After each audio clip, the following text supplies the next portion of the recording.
how am I going to ace the role plays and make sure I score a high mark in working with others? So there's a question posed, and it's a question that a lot of you have probably asked yourself time and time again as you work towards the Police Search Assessment Centre, where you're going to be assessed against a variety of competencies, but one of the key ones is working with others. It's assessed in every one of the exercises, and in the role plays where you're going to do 4 of them, it's assessed in every one of those. And if you get a D in working with others in any of those role plays, it's an automatic fail. No matter what score you get overall, if you get a D, it's an automatic fail. So over the past few months, a handful, very small handful, 3 of my clients who I've been supporting have managed to pick up a D in working with others in one particular role play. Now you might be thinking, how does he know what the role plays are all about? Because surely there's a confidentiality agreement at the very end of the assessment centre, so no one would talk about what the role plays are. You're right, and I would never ask any of my clients what happened at the assessment centre. However, over the years, there's been positive action workshops that have leaked things out. Hey, one force a couple of years ago even gave people a marking guides to the role plays and the script for the interview as well as a marking guide for the interview. It's even marked College of Policing Confidential at the top.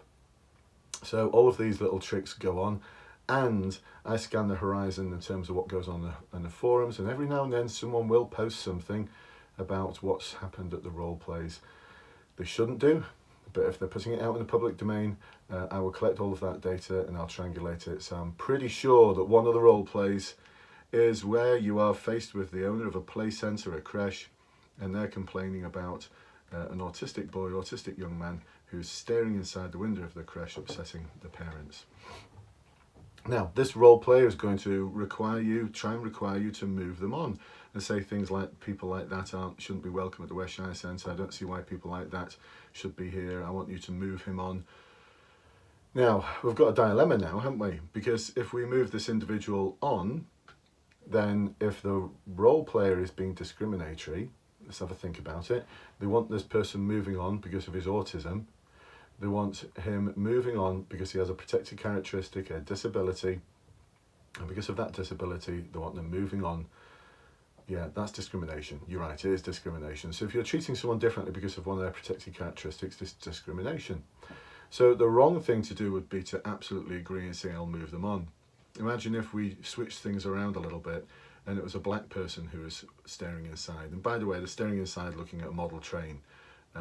That's the thing they're really interested in. They're not interested in watching the children. So if we said that the person at the window was black, gay, Muslim, or any other protected characteristic, we'd be horrified at the concept of moving them on because of their protected characteristic. But when we introduce something like a hidden disability, suddenly things get a little bit more complex, don't they? Because there's no visible disability here. It's a hidden disability. And people like that, well, they could upset others, couldn't they? This is how the role player is going to come across. And if you move them on, I'd suggest that you are going along with their discriminatory behaviour and then you become the discriminator. So I'd suggest that's the wrong thing to do. And in the professionalism competency, it's your role to, let's just read it out, to uphold professional standards, acting honestly and ethically, and challenging unprofessional conduct or discriminatory behaviour. So one of the things I've been recommending that my clients do, and it's been working for years, and it's still working for hundreds of my clients who are passing, is that they use a little trick from the police world, which is called the discipline welfare training triangle. Now, we're not going to mention the word discipline because that's quite a harsh word really, isn't it? But this is where we make it really clear that the behaviour is discriminatory and it won't be accepted, and we're going to make a note of it as a written record. And we're going to explore welfare, what the cause of that behaviour is, and we're going to address it with some training and send them on a training course. Now, I'm just wondering whether, there's so many people, hundreds, thousands of people who are going through the assessment centre, all coming out with that model, that the assessors may have had something from the College of Policing to say, start marking it a bit harder. Or if they come across as being dismissive in any way of the individual's feelings and emotions, then mark them down and give them a D. Now, one would think that all the assessing would be done to the same standard. No, it isn't. I was trained as an in-force assessor for interviews, and the package was all of 3 hours long. That was it. Just 3 hours long. So, and I've just spoken to someone recently who's been through the assessor training for the new day one in the Met Police.